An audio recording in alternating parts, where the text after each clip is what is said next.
What's up, everybody? It's Pikel with League of Items, and last night, World Elite was dumpstered by Rare Atom.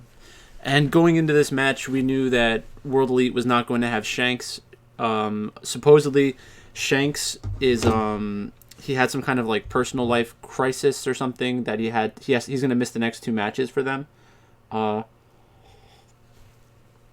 Personally, I'm not that impressed with Shanks so far. I think that Yimeng is probably not much worse than Shanks, assuming that they're worse at all. And the reason I wanted to do this video is because I didn't watch these matches tonight. I did skip through when I woke up to see like where the key fight was when the game was close, but I want to take a look at the drafts. So in a spot against Rare Atom, right? We think that Cube and Breathe, we think that Breathe is better because Breathe is better. We think that Beishang is better because Beishang is better. We think that Fofo is better or even with Yimeng, just giving the benefit of the doubt. The worst case scenario is that Fofo is better for us if we're betting on World Elite. Bot lane, iBoy and Hong against Jiaomeng and Missing. And I think it's correct to just say Jiaomeng and Missing are better. They've been better for the past year. And the meta really hasn't shifted that much. Nowadays, like they were saying on the cast, it is a jungle. Junglers have the ability to like snowball really hard and like pop off. It's a little bit different from the farm heavy meta that we had because now there's more action because of the types of champions that are being played, like Olaf and stuff like that. So in the draft, they go Kai'Sa first overall. So in general, when somebody picks Kai'Sa into you as first pick, the ways that you can try to beat it are by outranging it in lane and bullying it. So that's why you see things like Jhin. Personally, I don't like that playstyle with Jhin. So I think that you're kind of limiting your upside for as a team composition. But if you go like, you could either do that or you can go somebody like Varus. I think Varus is going to come back really strong now. We saw Aiming play it the other day. A good poke champion. Aphelios is going to at least go even. Will probably go even in lane with Kai'Sa and then has that higher upside. So in that spot, you would want something like Thresh or like Galio because you can punish the Kai'Sa. Theoretically, you could play Pantheon into Kai'Sa, but they're not going to do that. So Pantheon is going to go into the jungle, I'm assuming. And we get Xayah. So this is one of my Xayah. So this is one of my first problems with the draft. So they picked Kai'Sa. You picked Xayah. Kai'Sa is going to hit their power spike before Xayah does. Xayah is a very safe champion, but why are you picking a very safe champion when you don't know if you need to play a very safe champion? There are a lot of other AD carries that are just better. Like Xayah can be a pretty self-sufficient AD carry when like she only has one threat to dodge and she can just use her ultimate and get out to reposition, but it's just not that good right now. Like I don't like saying that champions are like bad if we don't see them played a lot, because like Xayah, just because she's not played a lot doesn't mean she's bad. It just means that she's not popular. So we have to kind of see what they're going to pair it with. So it's Pantheon Xayah against Kai'Sa so far. This guy's rubbing his stomach. It's kind of weird. So they go Udyr. Udyr is a very popular champion, and Udyr is a good response into Pantheon. So if you're going to first pick Pantheon, you could consider banning out the Udyr. It's just a bad matchup for Pantheon because he can stun you and run behind you and start hitting you again. Then we have the Azir, which is just a pretty good blind pick right now. And this is another spot where this is because of patch 11.2, he was buffed a little bit. Yimeng gets Syndra. Syndra against Azir is fine. You know, you're probably going to go even in lane. Worst case scenario, you try to one-shot the Azir with Syndra. You always have a chance to do that. And then they go Renekton. So Pantheon theoretically can fall off a cliff in the late game. Same thing with Renekton. Like Renekton and Pantheon are both the types of champion where you can always theoretically do your job if you have a lead. But once you start like losing in the mid game, it's going to be tough to continue being competitive in team fights, especially when you have Xayah compared to Kai'Sa, because Xayah's been a crit AD carry for the longest time, so I'm assuming they're still a crit AD carry. I didn't look at the build before. Then we have Aatrox. So Aatrox against Renekton. I don't really think that's a gigantic counter or anything like that. It's probably just supposed to go even in lane. And then World Elite has to pick a support. So what are you trying to do with the support here, right? Because you have to win the game. You want to have a commanding lead in the mid game and then let your Xayah kind of carry the late game. But if you're trying to build a lead, Xayah is not really the champion that you're going to use to create that lead. And Nautilus is a pretty good champion for the laning phase, but against Alistar, the chances of you getting in onto the Kai'Sa and really like keeping her in place, rooting her, dealing a lot of damage seems pretty low. So I don't know about the Nautilus pick here. I think that you're probably better off if you're playing Xayah into an Alistar Kai'Sa. Go for a ranged champion, and you can try to punish the Kai'Sa. There's a lot of big health bars. Well, there's 2 big health bars on Rare Atom that Xiaomeng's going to have to get through as a crit AD carry. It's not the easiest thing to do right now. You probably need 3 items. So then you're forcing yourself to play for like the 25 to 30 minute mark. It just seems like a pretty bad thing to lock yourself into. And the flip side of that coin is maybe Xiaomeng feels like Udyr, Pantheon, Olaf, all of these Hecarim, all of these kinds of like run you down champions. You kind of just want to have that ultimate to completely get out, but it just seems like a big mistake. I was going to look at champion stats for World Elite.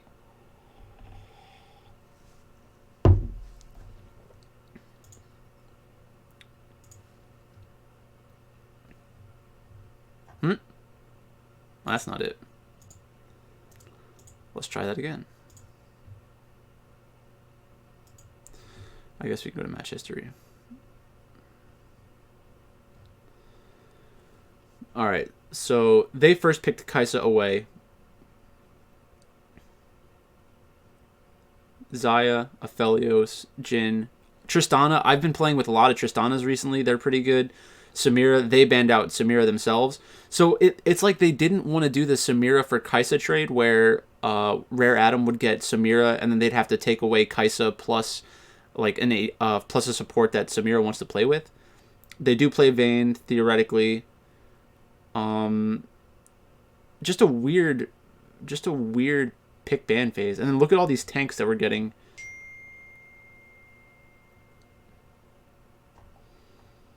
There's a ton of tanks.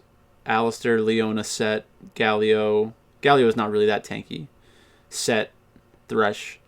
I think the Thresh would have been pretty good here, because you can get away from the Udyr a little better. I'm not saying it's like an easy thing, but between having a Syndra, because like Syndra isn't going to be able to deal with a lot of these tanky champions either if they get ahead of you. So just just not a good draft, in my opinion. Which is another way to say that it was a good draft by Rare Atom, because if we want to give credit to Rare Atom, we could say, they did their homework. They they first picked Kai'Sa, which is a priority pick for World Elite. World Elite picked Pantheon Xayah. Those are 2 mistakes in my opinion. So yes, World Elite did make a good first pick, but then World Elite made a bad first and second pick.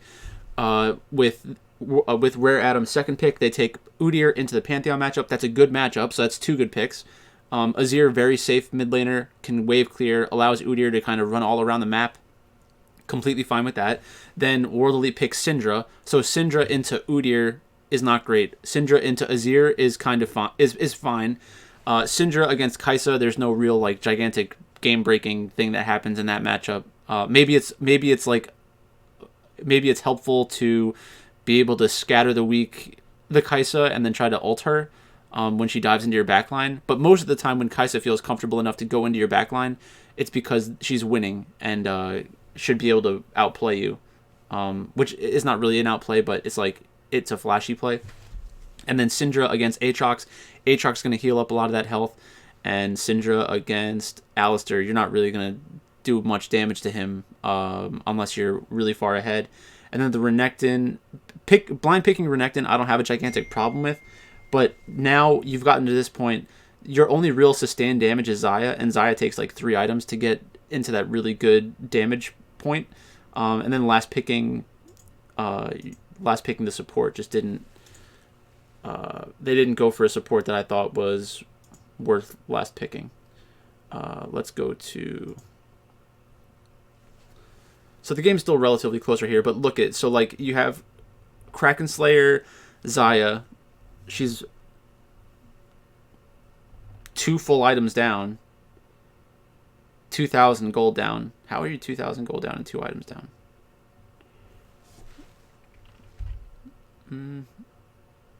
Oh, she upgraded her boots. Okay. So Pantheon had a pretty good lead in this game, and this is what I'm talking about, sorta. So like, you're not in a spot where you have a big enough lead to feel comfortable against Azir Kai'Sa. They're gonna do a lot of damage in the late game, more consistent damage in the late game than Syndra and Xayah. I can slow this down.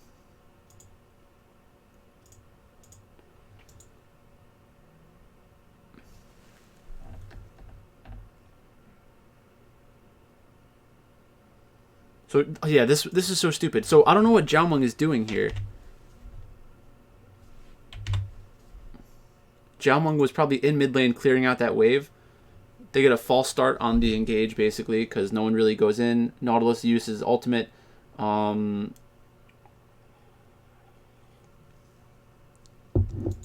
that now that I'm thinking about it, that's another reason why having some kind of caster support that can help hold a position would have been good. Because if you're World Elite, you basically need to make sure that you have a tempo advantage with your early game Renekton and Pantheon against Kai'Sa and like Udyr. Because as long as you're not taking a bunch of early fights that turn into deaths, which they kind of did, it accelerated the game because there's more gold available in the game when there are more fights. Because if a kill happens, it's 300 gold in the game that didn't need to be there. So, and Kai'Sa's 304 right now, so Kai'Sa can deal with these tankier champions a little bit better. They're not true tanks; they're drain tanks basically. They heal a lot. But this is kind of crazy to me. So they know that Xiaomeng is going to have to reconnect to the fight. Let me get the pen.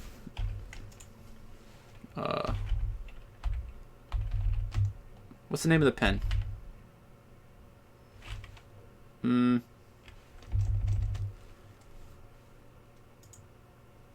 Where is it?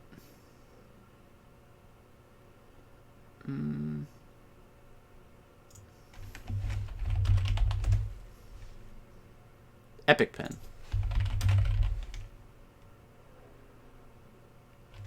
I could have swore I had Epic Pen. What is this?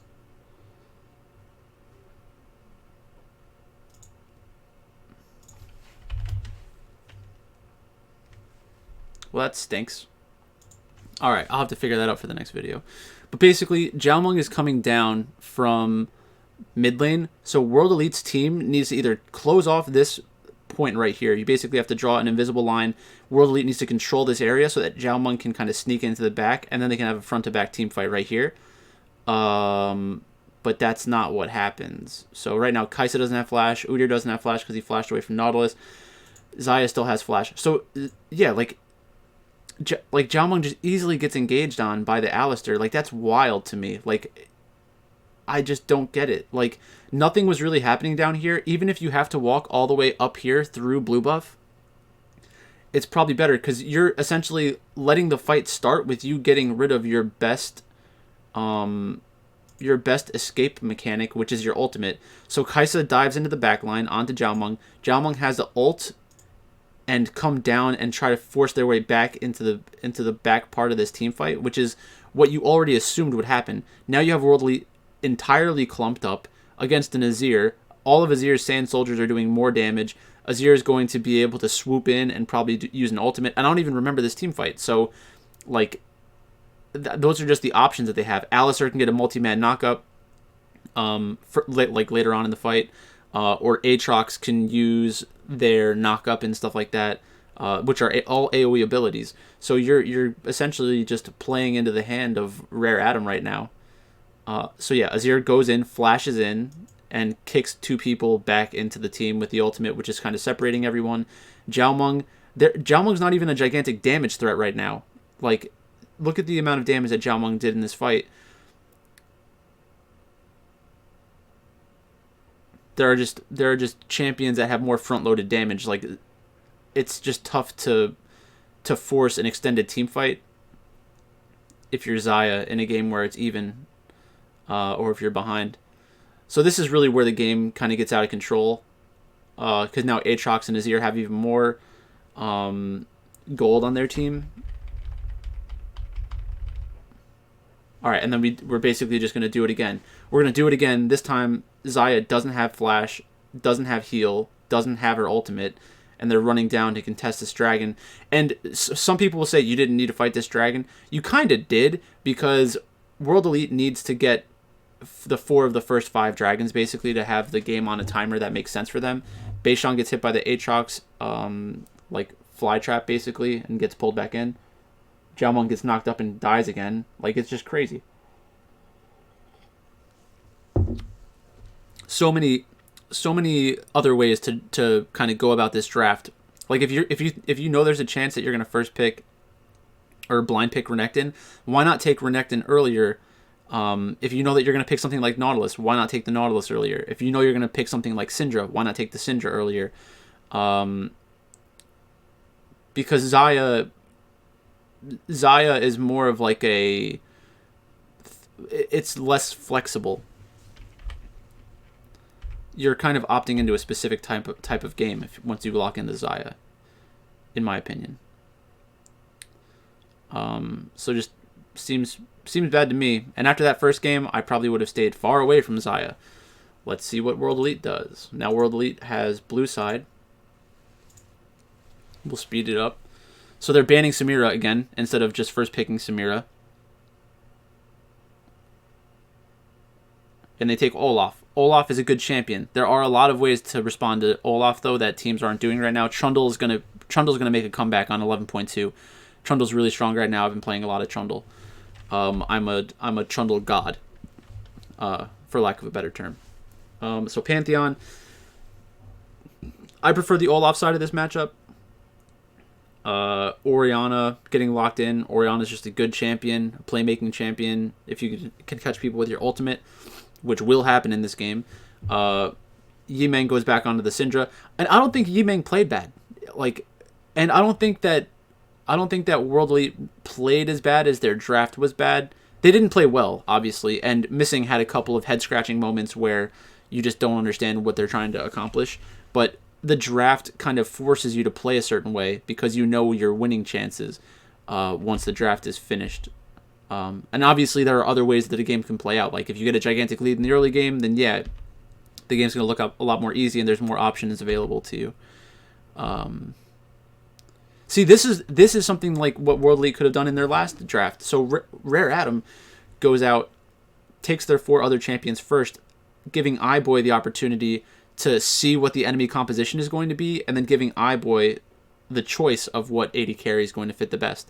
So when you're getting rid of these the best, the most popular champions, if you're going to have Samira and Kai'Sa banned out, Aphelios banned out, you don't really need to take an AD carry in the beginning of the draft, and they're not going to ban Xayah. Like you could have just picked Xayah 4-5.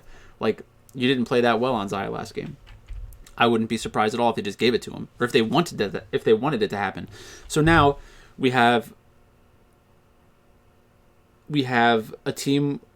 Rare Atom basically has Renekton and Pantheon, which World Elite had last match, but instead of having a mid laner that doesn't have sustained damage, is just like an ult bot, and then having an AD carry that doesn't really do a ton of damage either, they have Orianna, who's a supportive mid laner that can give additional health in the form of a shield. We have 3 different champions that are good ball delivery systems, where like Renekton can jump into the back line, Orianna shields them, uses her ultimate, gets a multi-person ultimate. Same thing with Pantheon. Those are very good early game champions. Orianna is okay in the laning phase. She gets into the mid game, she's pretty strong, and she just continues to scale really well and can like one shot 80 carries at the end of a game with a full ult combo. And then we have Vayne. Vayne's gonna do more damage to like Beishang and Missing, and is able to maneuver a lot easier in team fights because she's a lot more self-sufficient. She can use her ultimate and tumble around, and it's going to be kind of difficult to lock them down. So just another spot where I just don't think the draft is that good. Maybe part of that is results oriented because I know what happens in this game. But if you asked me when the game was going on, I'm pretty sure I would have said the same thing, especially after the first game. It's just not necessary. I don't think Xayah is the kind of champion you really want to pick ban around right now. And this is really, I think, the game deciding fight.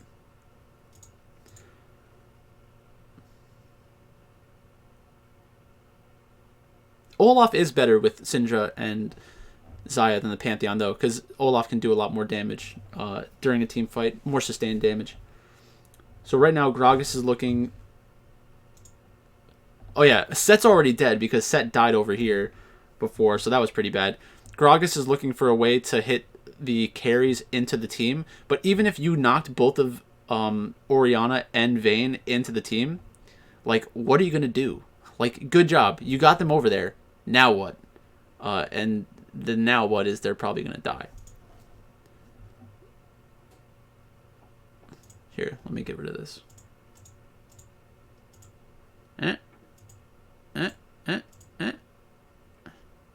It's a little better. Alright, so this is the Orianna ultimate. Gets onto the 2 carries. Now they're both at a third of a health. That was actually Olaf and Syndra. Now Zhao Meng's all alone, just getting run down by Pantheon. Like, I don't even know what you expect to happen at that point in the game. Once Missing has that fail before the team fight starts, you're kind of screwed. So that's it. World Elite loses. Feels bad, man. Let's go to...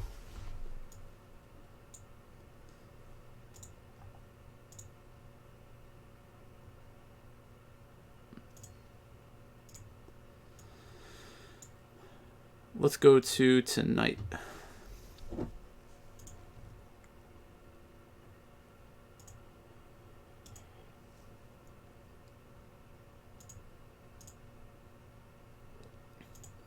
It's very interesting how they keep running this out. Basically, what this tells me is that they have a bunch of high rollers who are max entering that they just want to keep giving them chances to like make back their NBA money.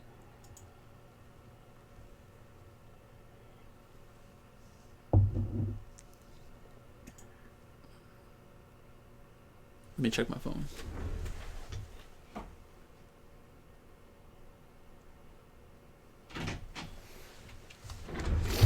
All right, so we have T1 against Nongshim. Let's get the odds.